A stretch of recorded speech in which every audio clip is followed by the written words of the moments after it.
హోలీ పండుగ మనకందరికీ కూడా ఈ హోలీ అసలు దీని ప్రాముఖ్యత ఏమిటి, ఎందువల్ల మనం హోలీ చేసుకుంటాం, అసలు ఏం చేసుకుంటాం అనేది మనం తెలుసుకుందామండి. ఈ హోలీలో హోళికా పౌర్ణమి అంటాం మనం. ఇది 13 అని కొంతమంది, 14 అని కొంతమంది ఈ విధంగా అనుకుంటున్నారు. కానీ మనకి రాత్రి ఏ టైంలో అయితే పౌర్ణమి గడియలు ఎక్కువగా ఉంటాయో అది మనం పౌర్ణమి జరుపుకునేటటువంటి సమయం. బాగుంది.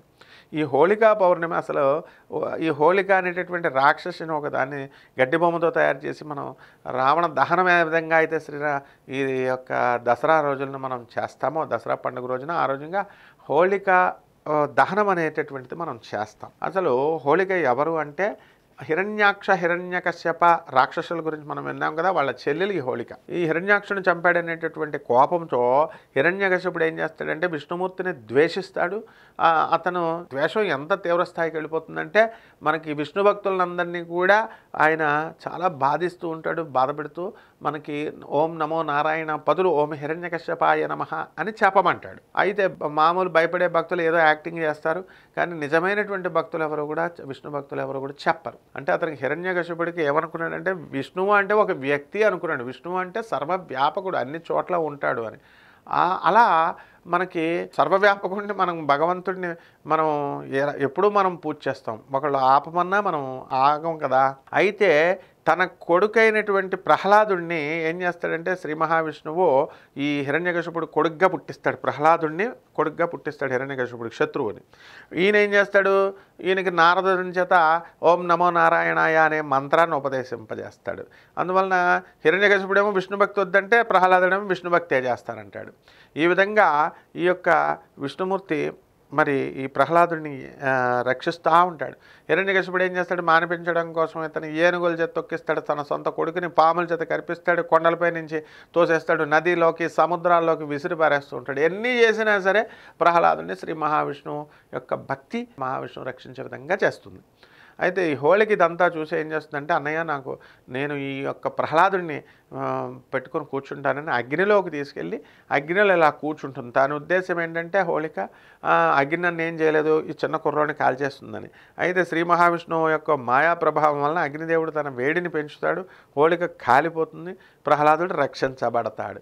అందువలన ఈ సంఘటన గుర్తు చేసుకోవడం కోసం మనం ఈ హోళిక అనేటటువంటి హోళీ పౌర్ణిమ అనే పండగ రోజున హోళికని మనం కాలుస్తాం. ఇక రెండవ కదా అత్యంత రసవత్తరమైనటువంటిది, మనందరికీ చాలా ప్రియప్రదమైనటువంటిది రాధాకృష్ణుల యొక్క రాసలీల ఈ హోళీ రోజున జరుగుతుంది. ఈ రాధాకృష్ణులు ఇద్దరు కూడా సరసం ఆడుకుంటున్నప్పుడు కృష్ణుని యొక్క డార్క్ స్కిన్ చూసి ఎంబరాస్ అవుతుంది రాధ, ఆశ్చర్యపోతుంది. అప్పుడు కృష్ణుడు ఏం చేస్తాడంటే ఈ యొక్క రంగుల్ని రాధ బొగ్గలపైన రాస్తాడు, రాధకి రాస్తాడు. రాసి ఆ రోజు నుంచి మొట్టమొదటగా రాధాదేవికి, రాధారాణికి ఆ రంగుల్ని రాశాడు. కాబట్టి శ్రీకృష్ణుడు ఆ ఆచారం మనకొచ్చి దైవభూమి కాబట్టి నార్త్ ఇండియా, అప్పుడు అక్కడ వాళ్ళు ఏం చేస్తారంటే ఈ ఆచారాన్ని ముందుకు తీసుకొచ్చారు. మనందరం కూడా అందుకనే ఆ రంగులు వేసుకుంటూ ఉంటాం.